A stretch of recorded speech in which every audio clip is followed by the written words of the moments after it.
Hey everybody, it's Tony Wrobleski.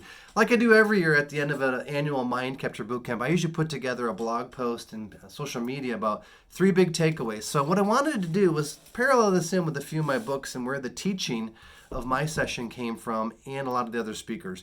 The first big takeaway from this year's Mind Capture Bootcamp, number 1, to go it alone in business right now is a foolish idea.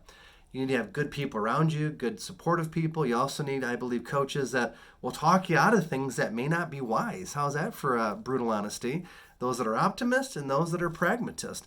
But I drew a lot of that from my 3rd book in the series, How to Awaken Your Entrepreneurial Genius in a Time of Great Economic Change. So I went back in the playbook, have written out many recessions, and pulled from that component to talk about that. The second big takeaway from the boot camp is this. The best trained and active marketers will do very well next year. So I went right back to the foundation, the very first Mind Capture book. You see the brain there, getting attention is everything. From way back in 2002 when I first wrote the original manuscript. And here's why. Marketing is timeless. It's valuable. It's often something people don't want to admit they do. I work with nonprofits, for-profit startups, writers, speakers, companies of all shapes and sizes.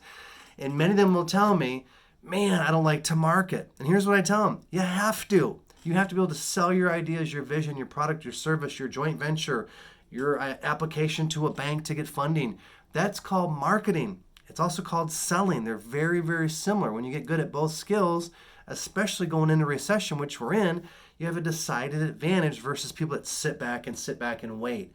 To wait out right now is not a wise idea. Third big takeaway from the boot camp is that a positive mindset is critical to attract more opportunity.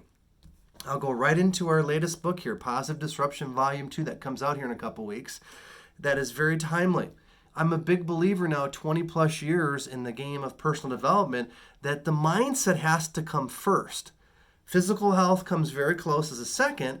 And then the third is, how are you actually taking action, your movement? And to me, mindset dictates if you want to go to the gym, if you want to make a phone call, if you want to write that proposal, if you want to go on an appointment, how you deal with rejection.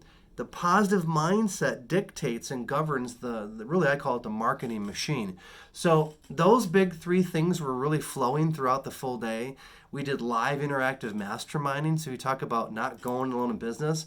We forced everyone in the room, which was cool to watch, and they had a lot of fun doing it, to sit around a table and help each other with their businesses for about an hour and a half. It's beautiful to see. And it also shows to me the power of goodness that humans possess, that we're not always greedy and selfish and closed-minded. That room in Traverse City at the 11th Annual Mind Capture Bootcamp is a room of go-getters, givers. They believe that there's plenty out there, and that if you're willing to help each other, good things happen. So there you have it. A quick recap of 3 main takeaways from this year's Mind Capture Bootcamp. Take care.